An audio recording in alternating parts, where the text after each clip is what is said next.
Let me break your illusion of control. You've absolutely zero control over how much money you make today. None. And the faster you accept that, the faster you'll stop blowing accounts. If you believe your hard work, your intelligence, your analysis, or your screen time determines how much the market pays you today, you're not a trader, you're still negotiating with reality. The market doesn't reward effort. It doesn't care how long you waited for the setup. It doesn't care how right you feel. The more aggressively you try to control the outcome, the more violently the market will correct you. Not because it's punishing you, but because you're fighting a system that doesn't respond to force. You don't take money from the market. The market decides what it's willing to offer, and until you fully accept what it's allowed to take from you, you'll never operate like a professional. Most traders didn't grow up in probabilistic environments. They came from school, jobs, businesses, structured systems. You study, you pass, you work, you get paid, you show effort, you get results. So naturally, when you arrive at the charts, you bring that same mental model with you. You believe if you analyze harder, if you watch the depth of market closer, if you zoom into the 1-minute chart and stay engaged, you think you can influence the outcome. And at first it feels productive, it feels disciplined, it feels responsible. You call it managing the trade, you call it reading price action, you call it being involved. But let's be honest, most of that behavior is nothing to do with the market. It's you trying to manage uncertainty. You were taught that confidence comes from action, so you stay glued to the screen, convincing yourself that your presence matters. It doesn't. The market's not impressed by your attention. Here's the uncomfortable truth most traders avoid. The illusion of control's just ego dressed up as intuition. The market's a chaotic, indifferent system. No memory, no preference, no mercy. Picture it like this. You're not a captain steering a ship.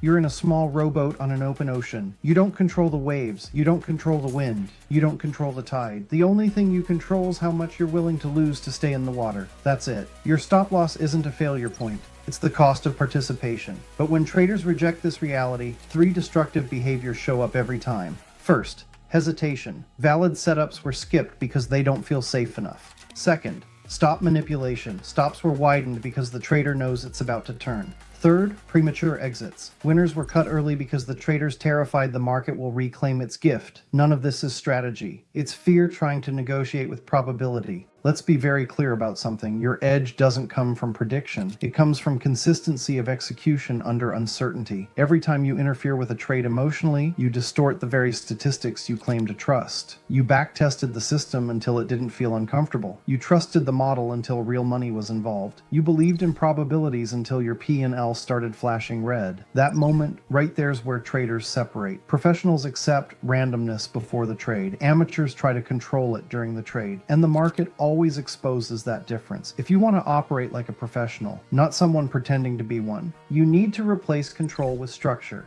Here's how that actually looks. Number 1, the sunk cost entry. The moment you click buy or sell, that risk's gone. Mentally spent, written off, a business expense. That money's not yours anymore. It's the fee required to observe what happens next. If losing that amount changes your emotional state, your position size is wrong. Period. Professionals don't emotionally attach to risk. They budget for it. Number 2, set and forget execution. Once the trade's live, your job's essentially finished. The decision-making happened before the entry. If your system's an edge, the information's already priced in. Watching candles after entry doesn't improve outcomes. It just invites interference. Bracket orders exist for a reason. If you can't walk away from a trade, you don't trust your system. And if you don't trust your system, you shouldn't be trading it. Number 3, audit discipline, not P&L. At the end of the day, stop asking, how much did I make? Start asking, how many times did I try to control something I wasn't supposed to? A day where you followed your plan perfectly and hit your stops a successful day. The market didn't fail you. You executed flawlessly. That mindset's what compounds.